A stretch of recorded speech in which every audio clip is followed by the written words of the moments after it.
Damien O'Connor flew to Britain on Wednesday and held dinner with Ms. Truss ahead of the talks. The fifth round of negotiations is expected by some to be the last, with the UK and New Zealand largely in agreement on most issues. A deal could boost UK exports by as much as £100 million a year.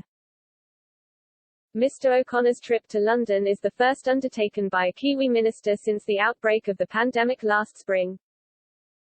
It is hoped the outline of a trade deal will be announced following the latest set of negotiations. Ahead of the talks, Ms. Truss said both sides were eager to turn momentum into results. She said, "We've made great progress so far, but I want to intensify negotiations and move closer to a deal that works for both nations. Both sides are keen to turn momentum into results.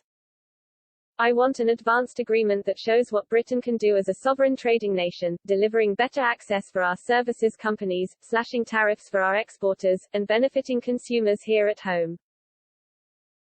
A deal will pave the way for us to join the Trans-Pacific Partnership, a £9 trillion free trade area, which will help our farmers and businesses reach some of the biggest and fastest growing markets in the world. Asia-Pacific is where the richest opportunities lie for global Britain.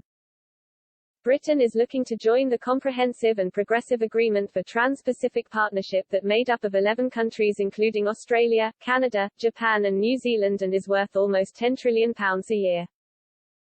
Trade between the UK and New Zealand is already worth an estimated £3.2 billion a year, with an agreement likely to see the figure grow.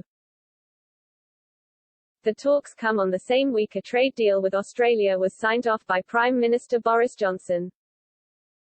A breakthrough in negotiations with Canberra came in after the country's trade minister similarly flew to Britain for in-person talks.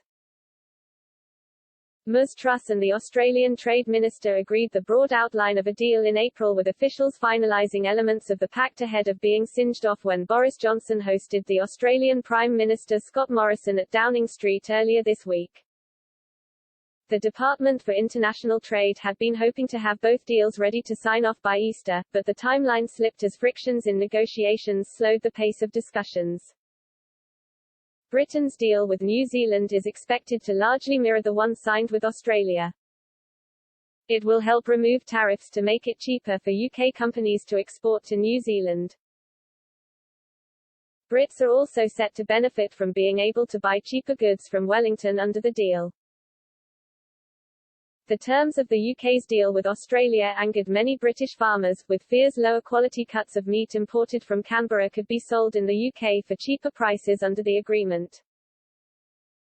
But with the New Zealand deal likely to include similar terms, on Wednesday Ms. Truss told farmers to stop being defensive.